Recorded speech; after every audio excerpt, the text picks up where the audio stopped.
So once you have an audience, the most important currency that you have to pursue before you're ever able to get money is you need attention. So that's the thing that's really, really important is, do you have a systematic way for getting attention from people? And that's usually what a lot of businesses fall down on, is they might do the piece where they get people into their audience, but then they don't actually have anyone paying attention. So you can't deliver a message until people are paying attention to that message. So you have to figure out, what are you going to do to capture that attention?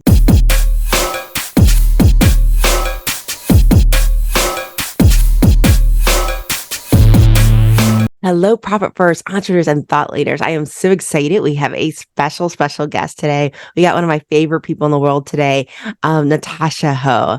And Natasha is a woman on a mission. And specifically what she specializes in is she specializes in helping coaches and service providers really rapidly grow their business and do more of the work that they love. And what she does is she helps entrepreneurs tap into their playfulness and to how they package, how they market, how they nurture their audience, so they can create massive visibility as well as consistent lead generation. And after Natasha helped grow a startup company to $1 billion valuation, she quickly grew her own business to multiple six figures while being a mom, wife, and avid traveler.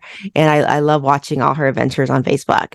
And now what Natasha does is she helps entrepreneurs really attract amazing clients so that they're seen as industry leaders in the industries that they reside in. So please join me in welcoming Natasha Ho to our platform. Hey, Natasha, how are you doing today? Hi, I'm great. Thank you so much for having me, Susanna. It's great to be here. Well, I am so excited, because, I can tell you this in our business. I don't think we started getting our lead gen system right until probably maybe 10 years into the business. It was always random, prior to that. It was even an awakening. We had thought of it something that we would initially set up, but it took us probably 10 years before we realized that, hey, we need to automate this and really put this on auto. And I'm excited to have you here today because you're going to talk to us about setting up really an automatic lead generation system, because I think we all want to be in control of our revenue. We all want to be in control of our growth. And so this is a really important conversation. So Natasha, first of all, I always love to know the story, the background. How did you get into this? Why lead generation? Why did that spark your curiosity? Oh, it's such a long and winding road. So I always start here. When I was growing up, I got the message from my family, as many families get, education is the road to success. So I started down that path, went to the prestigious school, and then I got the, steady job, and I was doing all those things. And then one day I looked up at my boss and I was like, I don't want your job. And so I was like, what do I do now? So I had built my entire career in public relations. I'd worked with really large multinational companies. I worked for Neutrogena and Coca-Cola, Timberland, HP, all these huge brands. So I got to see from the inside what was happening and how they were building their businesses. So I enjoyed being able to understand that part. I enjoyed the storytelling. I enjoyed being able to build brands, but I knew that I just didn't really want to climb the corporate ladder. And so that's when I started looking outside the scope of the path up in the business I was in into what else it could look like. And that's when I came across a business. It was called Travel Noir. Actually, it was started by a woman. Her name is Zim, and she was talking more about Black travel and trying to bring more awareness and visibility to Black travelers and the different places that we show up around the world. I was like, that is so cool. I want to do that. And so I thought the first thing I thought, I was like, well, I just tried to copy that because I was like, well, I love to travel. Maybe I can build the business around that. And so I started building a business around travel. And then a crazy little thing happened called the pandemic. And so that kind of put the halt on my business that I had started around travel. But I made a pivot and I decided to start talking about food and travel, because while I was working, I had also gone to culinary school at night. And so I had a background in travel and taking lessons around the world with different chefs and home cooks. So I started teaching virtual cooking lessons during the pandemic. So that was the beginning of my entrepreneurial journey. And then from there, that business grew really well because I had a background in marketing. And so people were asking me more questions about the marketing side of how did you grow this? And so I realized that the things that I had learned from, one, being an entrepreneur in that business, and then two, my background of, decades in the industry of marketing was actually the secret sauce to what I was meant to be doing. So then I started focusing on the marketing piece, messaging, and then ultimately I came down to lead generation being the ultimate thing that I saw as the opportunity and the hole in the industry. I think that a lot of people do a really great job with the overall idea of marketing, but when it came down to lead generation, like that is the lifeblood of everything else that happens in the business, like your sales, your profitability, the ultimate fulfillment that you create. It all comes down to lead generation. And so much of lead generation was happening at random. I was like, people need a system for this. And I think that that is the one thing that can make a huge difference for entrepreneurs and for business owners. So I decided that's where I wanted to focus. I love it. There are too many best kept secrets in the world, right? And even if you're lousy at sales, if you get enough leads and you've got a percentage going on, you're going to close something. So that you're very right and lead generation. By the way, like I think like the first time I ever saw like a beef Wellington, and correct me if I'm wrong, was like on your Facebook page. Oh, Like she's like an amazing chef. I was like, oh, look at that. It's like rolled. Like, how do you even do that?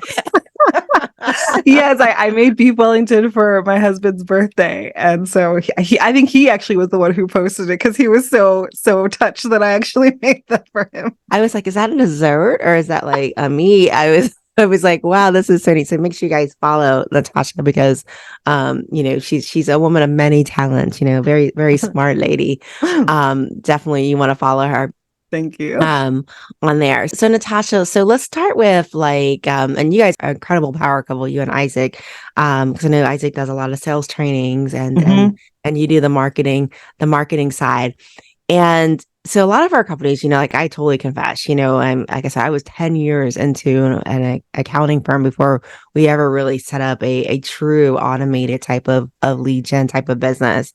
And so Natasha, so let's say, a company is interested in building a lead generation system, right? And for many companies, it isn't second nature, right? A lot of us, we hang our shingle and we may post some Google ads out there or Facebook ads now as was there. I don't think Facebook was so big when I was starting my business or, I think my marketing was like just putting on comfortable shoes and knocking on doors back then Right. was how I did it. But where do you start with really creating an effective lead generation system? Because obviously you've worked with some amazing brands like Neutrogena.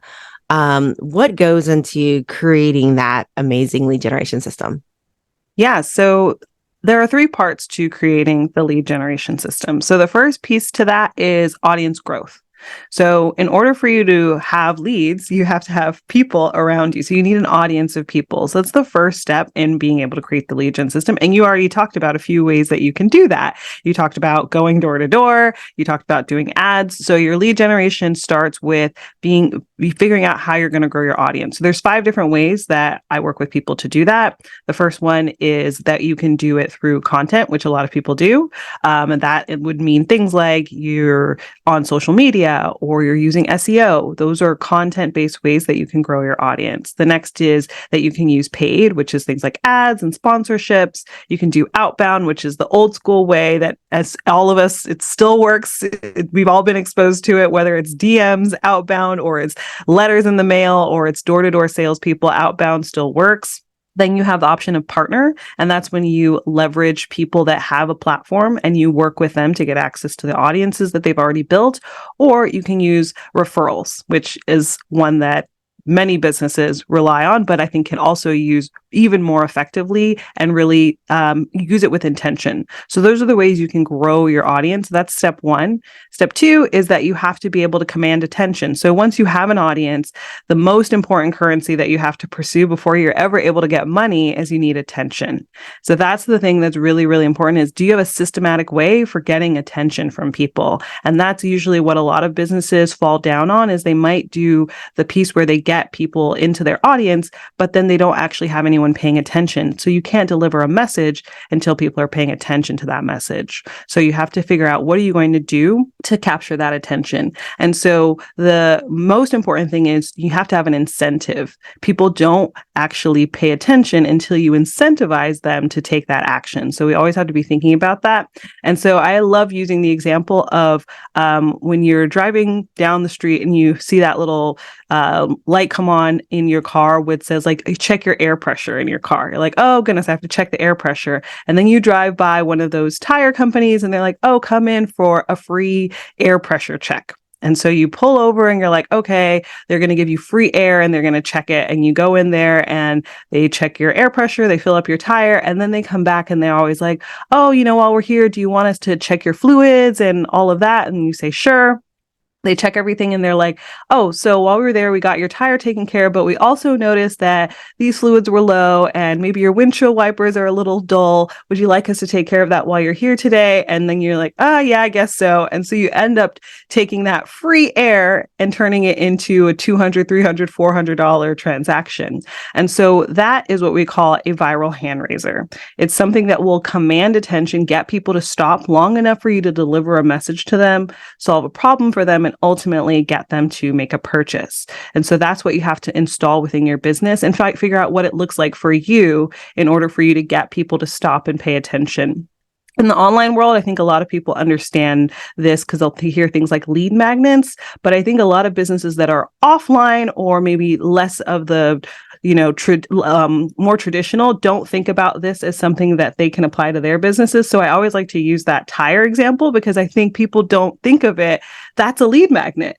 That was something that got people to stop long enough for them to pay attention so that you could deliver the message to them and ultimately provide value. So that's step number 2. And the final step is that you have to capture commitment. So you actually have to get people to make a small commitment to you, like stopping to get that air pressure.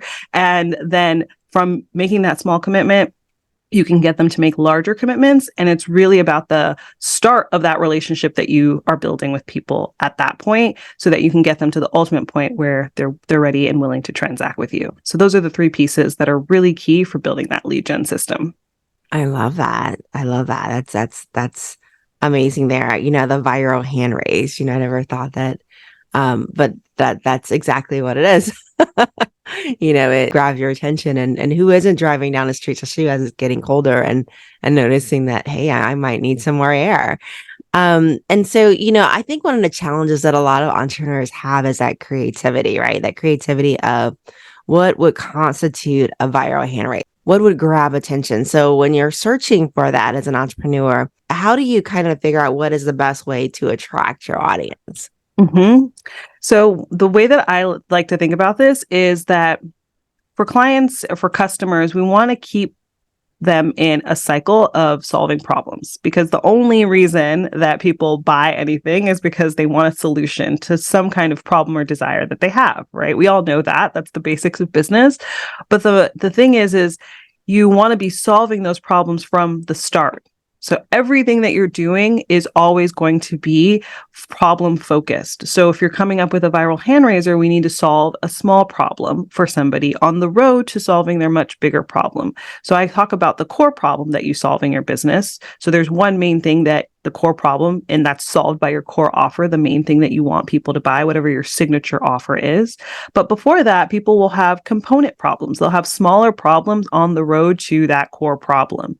And so what you can do when you're trying to create a viral hand raise, you're trying to get somebody's attention, is that you can solve some of those component problems. And by solving the component problem, you get somebody to stop long enough for them to pay attention, for you to deliver the value that you have, and then for you to then introduce the next problem that they're going to need solved, and which leads them to the road towards purchasing from you and buying your core offer. So an example of this would be like a personal trainer. So people, their main goal might be that they're trying to lose weight. And so the core problem that you solve is you help people lose 30 to 40 pounds. Now, in order to lose 30 to 40 pounds, there's a lot of smaller problems on the road to losing that weight. It might look like you need to figure out how to drink more water. You might need to figure out how to get more protein or get more steps into the day. You might need to figure out if you have some kind of metabolic issues, or you might need to figure out how to get more sleep, reduce your stress. So there's all these smaller things. And so you could sit down and probably list dozens and dozens and dozens of these small, tiny problems that need to be solved for you to lose that 30 to 40 pounds. So if you're trying to figure out how to create that viral hand raiser, you take one of those narrow problems that people have, one of those component problems, and you create a solution to that. And so when you solve that one problem of, oh, where do I get more protein from? you can help people solve that problem. And after they figured out, oh, okay, great, you helped me figure out how to get more protein. They still have the problem that they need to lose 30 to 40 pounds. So now you can introduce an opportunity for them to work with you to get the rest of the problem solved. So that's how I work through it with every client is we figure out what that core problem is.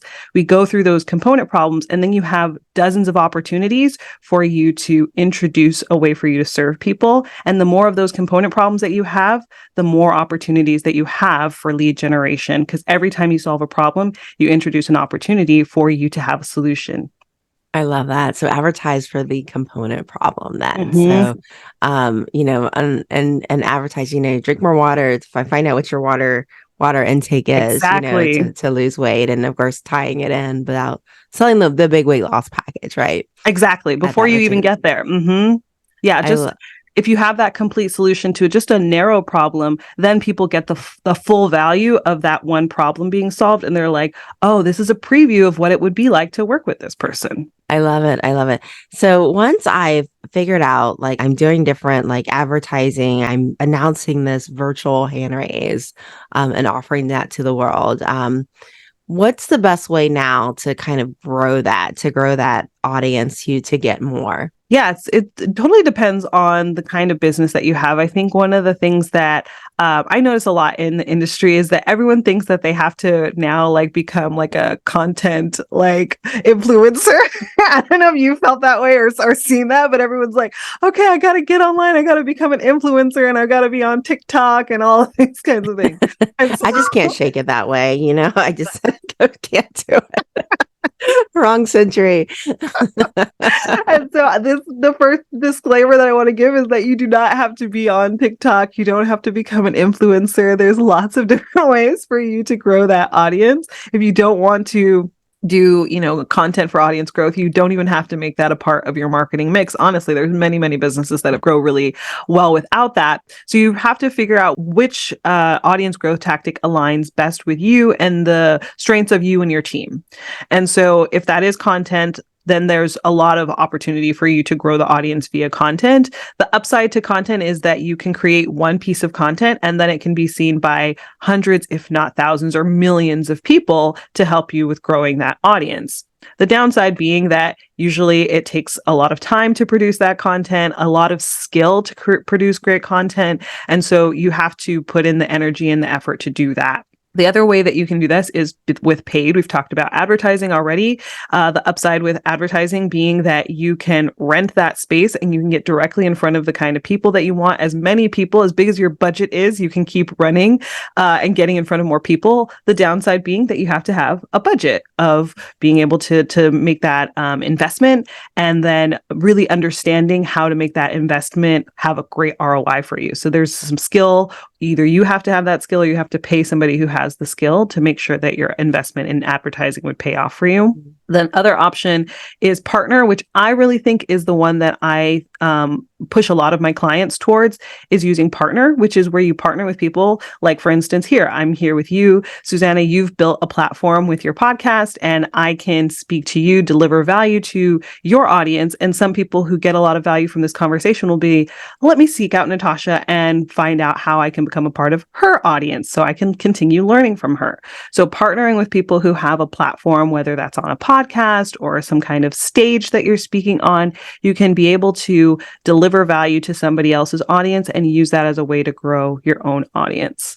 The next one is you can do outbound, which we mentioned a little bit as well. And there's so many different ways that you can do outbound. And I think that it's one that a lot of businesses don't tap as much as the opportunity is there. And the upside to outbound being that you can basically everyone can be an option and an opportunity for you to build a relationship with. There's no limit to how many people that you can reach out to. You can do warm outbound outreach or you can do cold outbound outreach. There's the networking, there's flyers, there's DMs, there's all of those different things that you can use to be able to build your network of people, and you can be able to grow your audience really, really rapidly with outbound if you're willing to put in the effort and the energy. So the downside of that being that it does take a lot of effort and energy to build with outbound, but the upside is that you can build really rapidly with that. And also, when you're doing outbound, you don't have to worry about other people stealing your tactics as much, because what you're doing is personalized to each and every single person.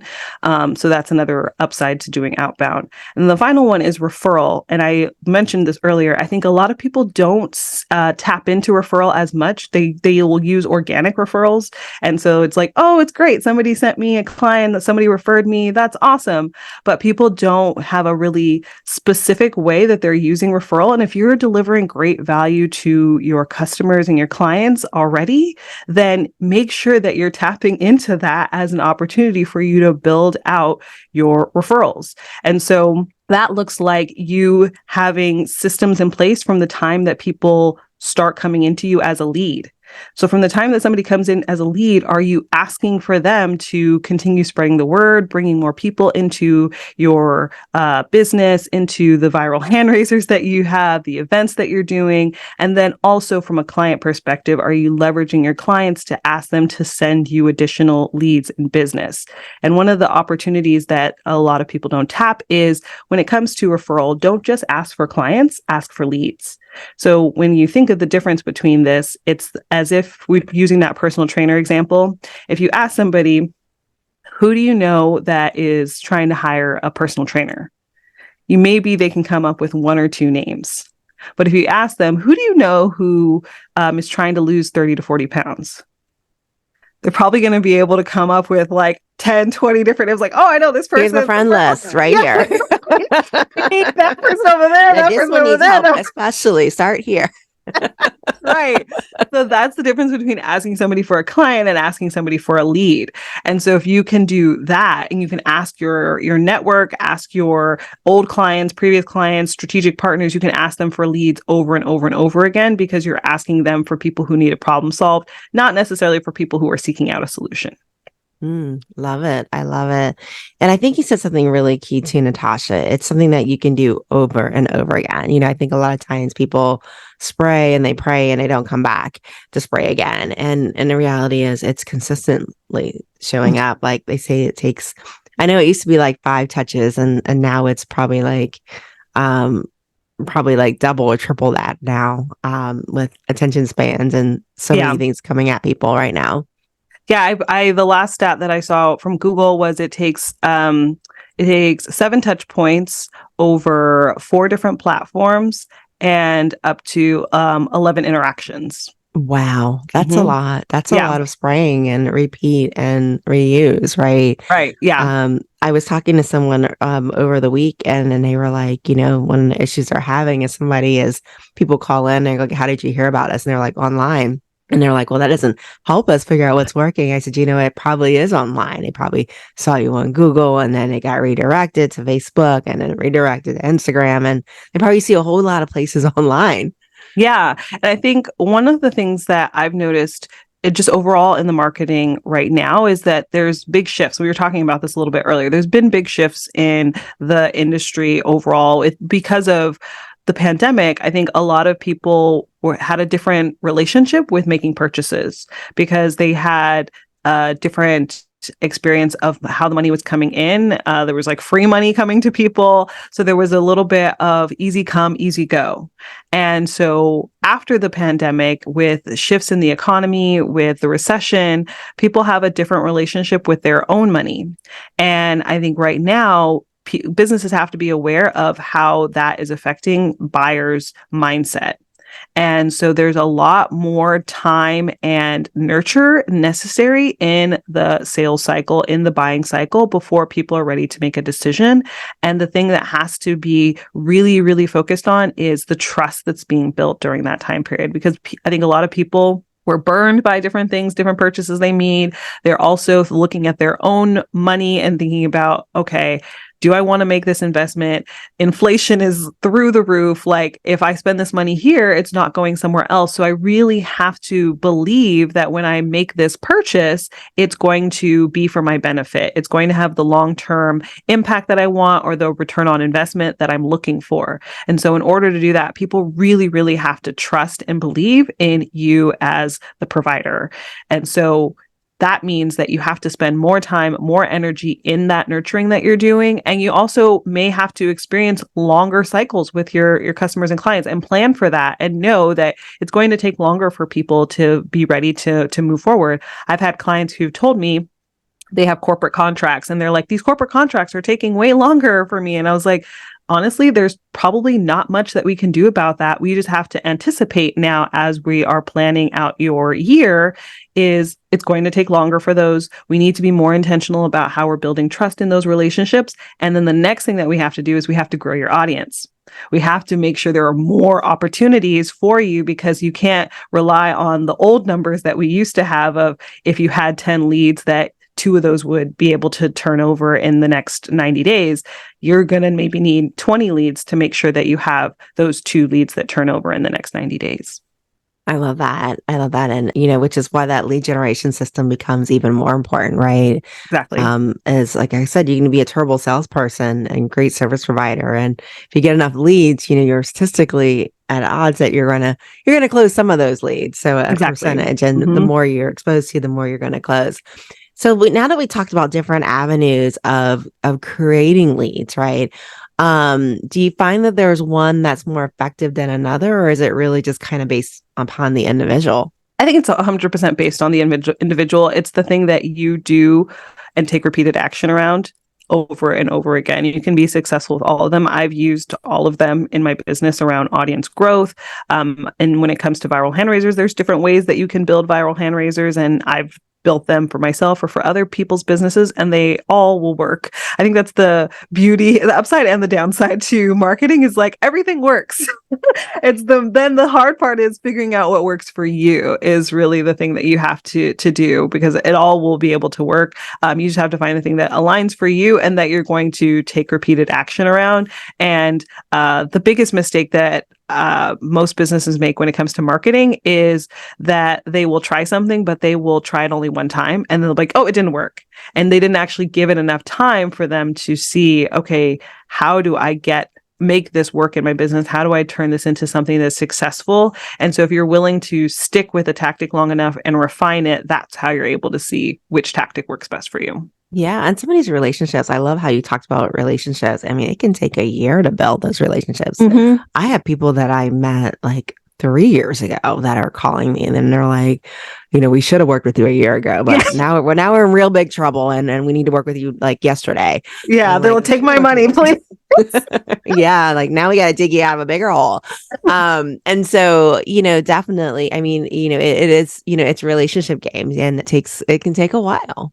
Yeah, and I think that that's what can set you apart, though, is if you are willing to have a longer time horizon in your mind. Because there's a lot of people who jumped into the entrepreneur space and business space, and they're like, let's make a quick buck, and just trying to hurry up and make some money. And I think that we're going to see, those people are always going to be around, but I think we're going to see many of those businesses disappear because now that it's not happening so easily and so quickly, many of those businesses start to fade. And so what can set you apart from that is if you have a longer time horizon, if you're thinking about this long term, if you're in this for thinking about the next 10, 20, 30 years, that's why businesses like yours are still around, because you're investing in the relationship and you're saying that my time horizon is I can wait 3 years for someone to be ready to work with me. And that's totally fine. You're going to keep doing everything you need to do to keep your business thriving, but you're not just thinking about, okay, who's going to buy from me today? And that's it. Now let's talk about nurturing, because we talked about creating ways to, I guess, the virtual hand flag or hand raise to get people into kind of the funnel. What happens now when they sign up for the free tire pressure check? Yeah. So, well, for the tire pressure example, some people might not have been ready, right? So maybe you had made that offer at the end and they said, well, I'm not quite ready for that right now. So then we need to make sure that we have an option, an offer for that person that will keep them in our world, that we can continue to have them as part of our owned network.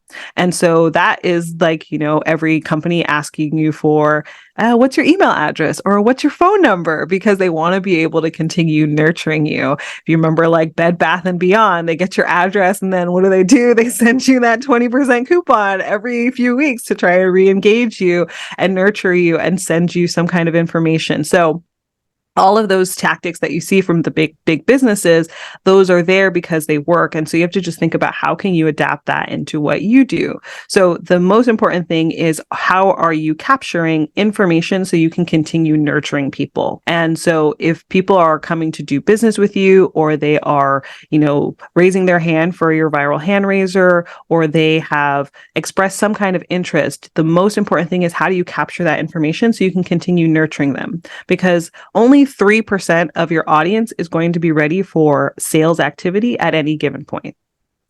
3%. So that means that 97% of people are not going to be ready for sales activity immediately.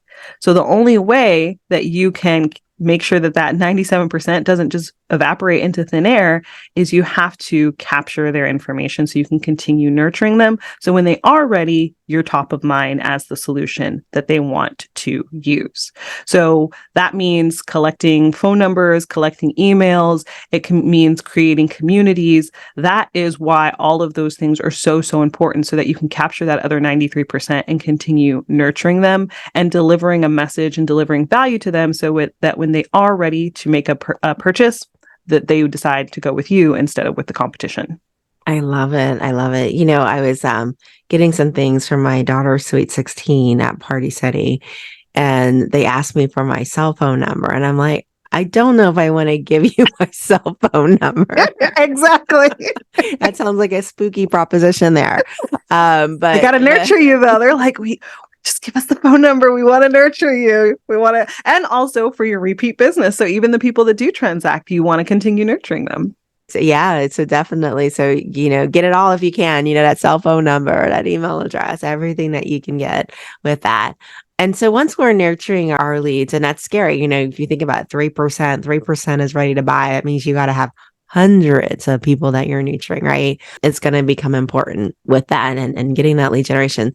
Is there a more effective way to nurture leads? Like, what's the best way to kind of, I guess, keep those leads so that you're front of mind? So when they are ready, that they're ready to go. For example, the example I gave of the client that called me a year ago and then called me again, and they were like, we needed your help yesterday. We should have signed a year ago. What type of sequence or what kind of notification we need to be giving them to keep them front of mind or keep ourselves front of mind for them? Yeah, that's a great question. So there's a few things that are really important for you to make sure that you're communicating during the time when people are being nurtured. So the first thing is problem awareness. So the only time that it makes sense to talk about solutions is when it's in the context of a problem. So we need to make sure that as we're nurturing people, in order for us to drive them down the road to a solution, we continue talking about the problem that they're having, and not from like a fear-mongering place, but from a place of providing value around that problem. And so problem awareness is one of the key things that you want to be reiterating for people over and over again. So if you're sending emails, if you're sending text messages, if you have a Facebook community, if you have a podcast, wherever it is that you're nurturing people, you always want to be focused on first the context of problem. Why does this matter? Why does what you're about to listen to matter? Why does the solution that I provide in my core offer, why does that matter to you? So problem awareness is the key thing. You always lead with the problem and the desire that people have before you go down the road to talking about the solution. So that's step number one. Step number two is that you want to be removing false beliefs and objections. So during that road that you're nurturing people, they're going to be having things going on in their own head around why they can't move forward. So you want to be anticipating those and preempting those so that as you get closer to talking about a solution, all the things that would keep them from saying yes have already been countered. So thinking about, okay, what are the fears that somebody might have about why they wouldn't move forward? Let me make sure that I start to remove those fears that they're having, and I'm going to address them head on. So then when we get to talk about a solution, I've already talked about all the reasons why you can't do this, and we've already eliminated those. We think about the excuses they might be having. So, what are the external reasons why they can't do this? Why now is not the right time? Start removing those ahead of time. And think about any of the internal objections that they might have about why they don't have the ability to do this on their own. So, those would be the things that I'm removing ahead of time so that when I get to the solution, there's no issues. The next piece is that you want to motivate and demonstrate. And so this is all about you showing proof. Prove why this works. Talking to us about the results other people have gotten, showing us your reviews, showing us your testimonials, showing us case studies and client results. That's the next thing that's really important for making sure that you nurture people effectively, because like we said earlier, trust is the name of the game right now. And what do we do when we're trying to buy something on Amazon? What's the first thing that we do? We're like, hey, I don't know this company. I don't know this vendor. So let me check the reviews. Let me see what other people have said about this. And so people are doing the same thing when they're thinking about buying from you. So make sure that you proactively share that information with them. Tell them why it works, show them why it works, and show your all that demonstration of how you get results for people. And then from there, the last thing is that you want to move them towards capturing the commitment. But those are the things that you want to be doing as you nurture over and over again so that people will have a clear reason why they should move forward. They understand the problem, they are able to remove all their objections, and then they see with the proof why this works and why your solution would help them get what they want. I love that. I love that. It is so many juicy morsels, Natasha, that you dropped for our audience there. And, I think one of the things that was interesting to me when I first started was, and it didn't seem natural. And again, it's from somebody that doesn't have a sales background, was overcoming the objection before you even got the objection. I'm like, because you would think to yourself, why do I want to like put objections out there? I don't want that in the universe. So let's not talk about it. You didn't bring it up. I'm not going to bring it up. But the reality is that's, if you're hearing it over and over again, it probably really is something that's out there that people are struggling with. And one of the best things you can do is to just address it head on, right? And show where the benefit has far outweighed what they might have in their mind might potentially happen. So very, very good advice on that. This has been so good, Natasha. So good. We might have to bring you back on. This is like so good on this. Thank you. I'd love to ask our guests if they could leave our audience and our viewer with one piece of advice, and it can be personal, it can be business. What would that piece of advice be? The thing that I always tell people is to boldly touch more people and take more imperfect action. I love that. I love that. Get over yourself. In a nutshell. I love it. I love it. I love it. Take imperfect action. Very, very good. And that's true. I mean, I remember when I first started recording, it was like, okay, let's redo that. Let's redo that. And by the time like we got to the third retake, I'm like, okay, I'm tired. We got to do this tomorrow. Yeah, just do it. When I used to do Facebook Lives, I used to change the settings to only me so that nobody else saw the Facebook Live. And I would keep re-recording the Facebook Live until I thought it was good enough. And then I would change the settings back to like public facing so that other people would see it. I did that for a few weeks and then I was like, okay, forget it. Like, I just need to go. This is taking too much time. I don't even watch them. That's my secret. We have the video editors. I'm like, you guys do your work and trust me out. If it was bad, let me know. But that's how I get over it. No, that's very good advice. You just got to do it imperfectly, right? Because reality is it'll never be perfect because we're not perfect with that. Now, Natasha, how do we get in touch with you to learn more, to work with you, to build out a healthy lead generation funnel? Yeah, so there are two great ways that you can get in touch with me and my team. So the first one is you can visit our website. It is allinwoman.com. And there you can find out more about the work that we do. And then if you're interested in more support, free trainings, things like that, you can go to magneticemillions.com. And that will give you access to our Facebook community. And that is where I show up every week. I do free trainings. I also have a 4 week for $1 almost free lead gen course that I do. It is called Get More Leads Accelerator. So our next one is going to be coming up in the next several weeks. So if you're interested in that, get into the Facebook group and you'll be able to get all the details on that. You can work with me for $1 for 4 weeks to build out your lead gen system. That's at magnetizemillions.com. That is an awesome deal. $1. I mean, gosh, you just do a consult for like $2. You get your money Yeah. back on that one. Yeah. That's great. That is Yeah. awesome. So what I'm going to do is I'm going to get Natasha's information. I'm going to drop that in the show notes so that you guys will be able to contact her to work with her, take advantage of her program that she has out there so that you guys can build your lead generation funnels. Natasha, it has been amazing spending time with you. And thank you so much for sharing your wealth of knowledge with our audience. Thank you. It was a pleasure to be here, and I hope to come back soon. Yes, we got to have you back.